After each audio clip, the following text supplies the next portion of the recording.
Hi, welcome to High Road to You. This is Mark Stofer, and I want to share. I'm on 134 days of my 3,000 day challenge, and I want to share three things that are really making an impact in the progress that I'm feeling in my life and being involved with a lot of things that I never imagined would be an opportunity for me. I'm now corresponding with a producer, and I'm excited about that. And it came in such a indirect way that I didn't see it for what it was initially, right? And then as you put yourself out there, you have to have a foundation basically to have the balance to pursue, goals and dreams and the visions that you might have in your life. I always preach nutrition, physical and social activity every day. That is foundational, regardless. It's like, should be on autopilot. You're eating high nutrient rich foods. You're being physically and socially active every day. Synergistically, that gives you a foundation to overcome some of the challenges that you might encounter as you kind of put yourself out there in the universe. And but what I found additionally is three things that really make an impact. Self-respect is one. Okay, self-respect. You got to remove yourself from toxic environments, toxic relationships, toxic cultures, communities, whatever it might be. In my situation, it was my family, and it wasn't pretty. And I lived, in a vocational school, workshop, working with my hands and working with the teacher and helping other students. And I just didn't feel like I needed to leave the campus until they shut the doors, right? And when I left there, I found martial arts. I was training and being physically active with a core group of people that were just inspirational to me at my age. They were older.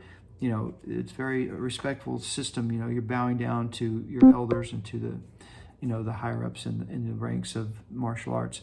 It was phenomenal, really phenomenal. And then work. I worked at Macy's and I put myself through school and got financial aid and all these things, but it allowed me to set a boundary on my family. So self-respect is one. Number two is boundaries. Learn how to set boundaries. And I learned that silence is sometimes your strongest strength, in that you don't have to confront people about their shortcomings, their drug use or their criminal activity or their dishonesty, whatever it is. You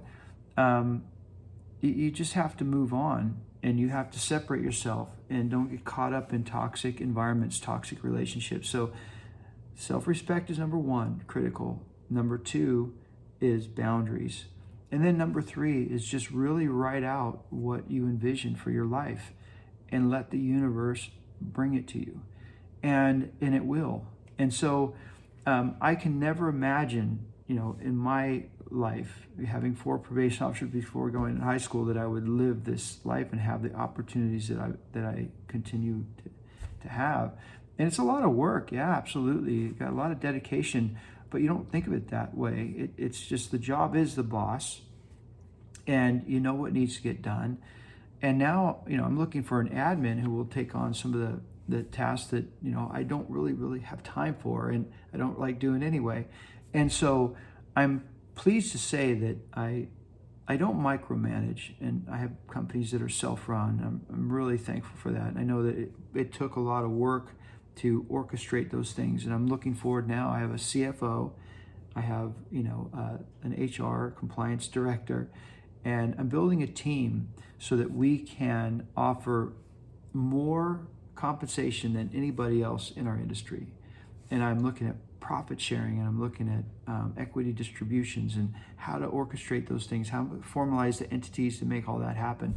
It's very exciting. I'm really excited about that, and it coincides with reading a publication and learning about this vocational school that was formed by the founder. Was a judge who was navigating high-risk kids, in and out of the system, like me, and how they were putting together this investment for restoring vintage cars. And it's like a $35 billion industry.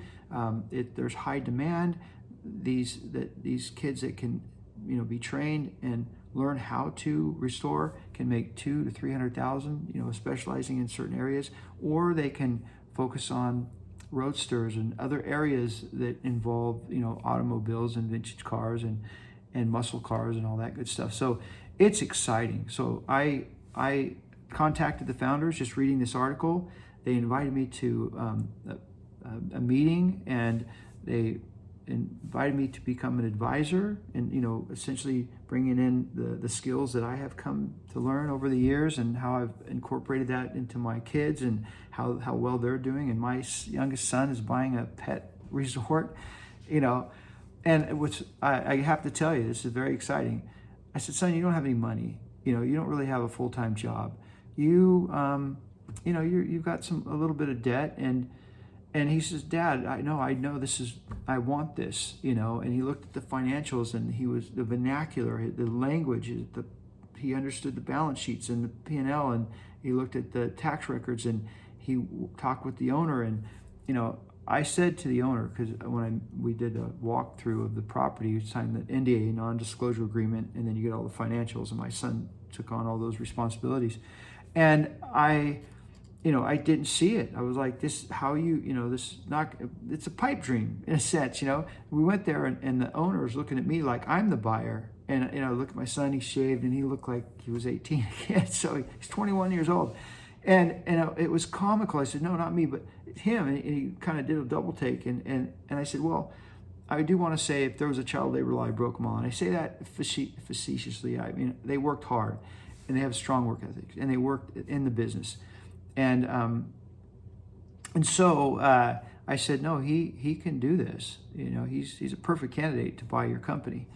And then he put this financial package together and called family, friends, and raised the money. And I was so incredibly proud. So, it's that, he has nutrition, physical and social activity every day. He's that foundation, and he has self-respect, and he knows how to set boundaries, and he knows he's got visions and goals, and he's writing those things out. And the universe spoke back to him. So now he's in escrow to buy this facility. And I am so, so proud of my son, all my kids.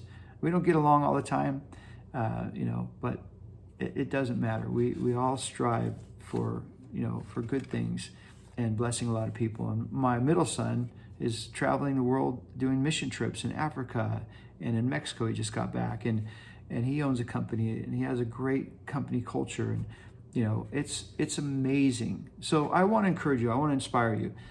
Have self-respect for yourself. Have self-respect. Get yourself out of those toxic environments, those toxic relationships.